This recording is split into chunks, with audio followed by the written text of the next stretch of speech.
एकदम खेडे। SR तडका recipe धार्मिक व आध्यात्मिक मध्ये तुमचे स्वागत आहे। आज मी तुमच्यासाठी पितृपक्षात कोणते काम करावे व कोणते काम करू नयेत याच्याबद्दल आज मी तुम्हाला माहिती सांगत आहे। पितृपक्ष म्हणजे पूर्वजांना श्रद्धांजली वाहण्यासाठी आणि त्यांच्याबद्दल आदर व्यक्त करण्यासाठी हा पितृपक्ष आपण साजरा केला जातो। असे मानले जाते की पितृपक्षात आपले पूर्वज पितृलोकातून आपल्याला भेटण्यासाठी पृथ्वीवर येतात। पितृपक्ष श्राद्धाच्या दिवसात पूर्वजाबद्दल सन्मान आणि आदर दर्शवण्यासाठी तर्पण दिले जातात। असे मानले जाते की पितृपक्षात श्राद्ध कर्म केल्यास पितृदोषातून मुक्ती होते।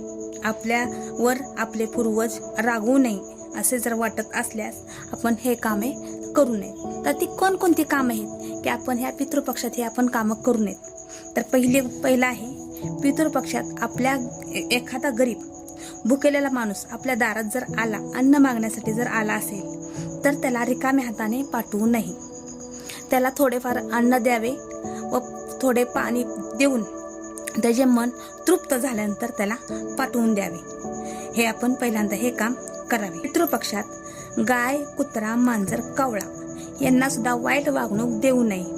ते जरी आपल्या दारात जर आले गाय, कुत्रा वगैरे तर त्यांना थोडीशी भाकरी किंवा चपाती हे देऊन त्यांना आपण पाठवावे। पितृपक्षाच्या काळात मांस, मासे, अंडी यासारखे पदार्थ सुद्धा सेवन करू नये। या दिवसामध्ये निर्व्यसनी राहणे आवश्यक आहे।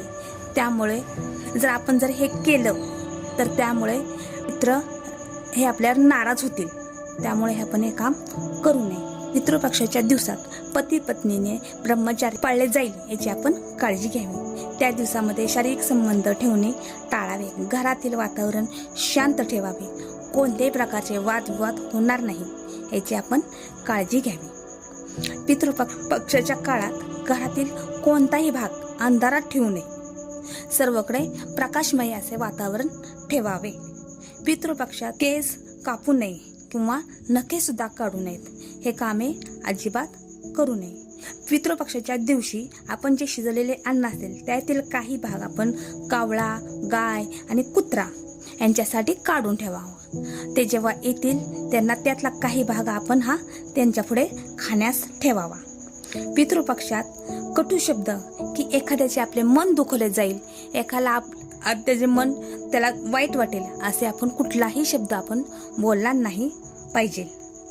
आणि आपण आपली मर्यादा सोडून कधीही कुणाशी वागू नये किंवा त्या व्यक्तीशी अजिबात खोटे बोलू नये। हे पितृपक्षात आपण हे काम अजिबात करू नये। अजून त्याशी सोने खरेदी करू नये, दागदागिने खरेदी करू नये, वाहन खरेदी करू नये, भौतिक सुखाचे खरेदी करू नये। कारण पितृपक्ष हा शोक काळ म्हणजे दुःखाचा काळ असतो। म्हणून ह्या सर्व वस्तू विकत घेणे योग्य नाही। त्यामुळे हे पितृपक्षात हे कार्य करणे कटाक्षाने टाळावे। त्याचबरोबर आपण पितृपक्षात काय करावे? पितृपक्षात गोरगरिबांना अन्नदान करावे। आपण अनाथ आश्रमामध्ये जाऊन, वृद्धाश्रमात जाऊन या ठिकाणी जे काही ते कोण व्यक्ती असतील त्यांना आपण अन्नदान करावे, वस्त्रदान करावे। त्यातून आपण त्यांचे आशीर्वाद मिळतील असे आपण त्यांच्याशी वागावे। पितृपक्षात गायी, कावळा, मांजर, कुत्रा, मुंगी यांना सुद्धा आपण अन्नदान करावे आणि घरात आनंदी वातावरण ठेवावे। पितृपक्षात कुणाशाही वादविवाद होणार नाही असे आपण व्यवस्थित आनंदित राहावे आणि कधीही आपण कोणाशीही खोटे बोलू नये। हे पितृपक्षात आपण कामे करावे। तर असा हा व्हिडिओ माझा आहे। तर हा व्हिडिओ तुम्हाला कसा वाटला तो मला कमेंट बॉक्समध्ये मला नक्की सांगा। असेच नवनवीन व्हिडिओ पाहण्यासाठी तुम्ही माझ्या चॅनलला सबस्क्राईब करा आणि व्हिडिओला लाईक करा। थँक्यू।